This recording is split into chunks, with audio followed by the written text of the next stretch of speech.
Oh hi, I'm David, an admitted paperback junkie, and in this video I'll be talking about the perks and pitfalls of movie and video game novelizations. Now, I know what you might be thinking, but David, why would I want to read a book for a movie I've already seen or a game I've already played?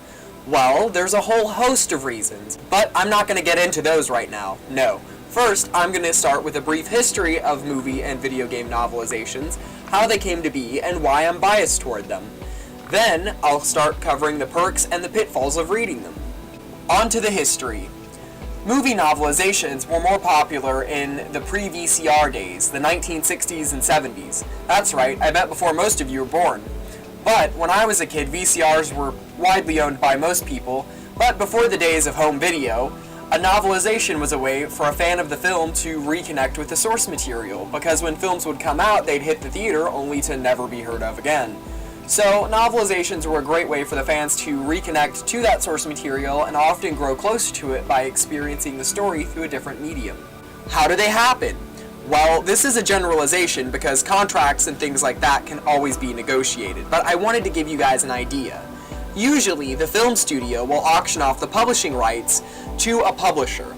Once the rights are picked up by the publisher will then hire an author to write the novelization.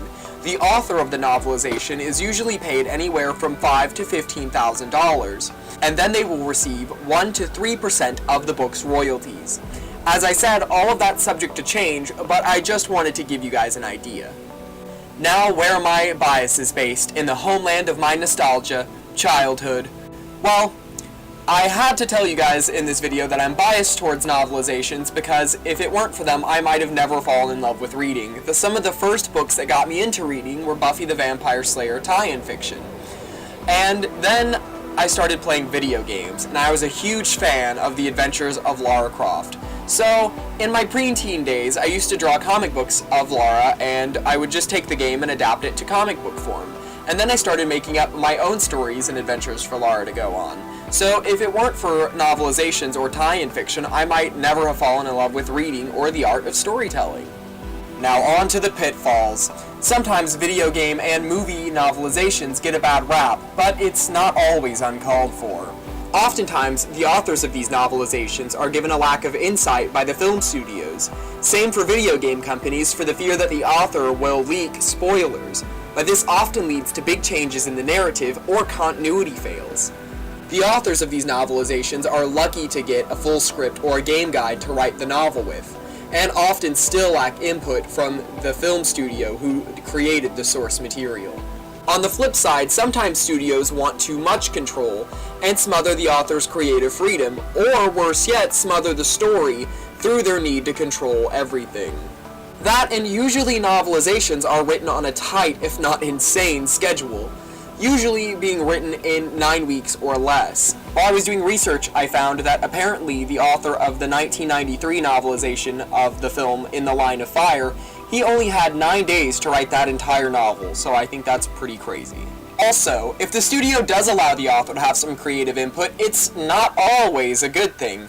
Sometimes the author might not be a fan of the material or know it if it's part of a series. Their input isn't always good because they could add subplots that don't really help move anything along. They could be adding things sometimes even just to meet a page count. I know I've read a couple novelizations like that. But now, what are the perks of novelizations? Novelizations are oftentimes like director's cuts. They can fill in or expand on any gaps in the exposition that the film might have left, or develop characters further. A film is often limited by its runtime and has to choose what scenes it'll display more carefully, because they can only fit a certain number of scenes within an hour and a half to 2 hour runtime. Novelizations, to a story degree at least, have an unlimited budget. Novelizations aren't bound by budgets on special effects or sets, so if certain scenes weren't done justice in one of your favorite films because of budget constraints, the novelization can expand on and elaborate on those events further, and can even add scenes that the film couldn't add itself because of those budget restraints. Because nothing is limited past your imagination.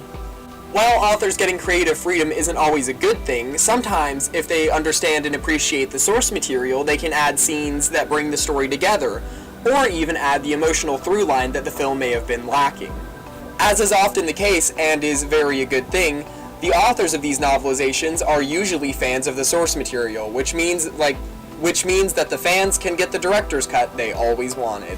In summation, novelizations are derivatives of stories told in other mediums for the fans of the source material. So next time you catch a flick you enjoy but got caught up in the vagaries of the story or just want to expand on the foundation of the film further, I'd recommend checking out the novelization for that film if it has one. But be sure to check those Goodreads reviews before jumping right in. The world of novelizations is a treacherous one, but the peaks are more than worth the pitfalls. Thanks for watching, you guys. Be sure to give this video a like if you like today's content, and subscribe for more videos kind of like this and book versus movie episodes. I have so many book reviews coming, and I cannot wait to get them filmed and ready for you guys. So, until next time, read on.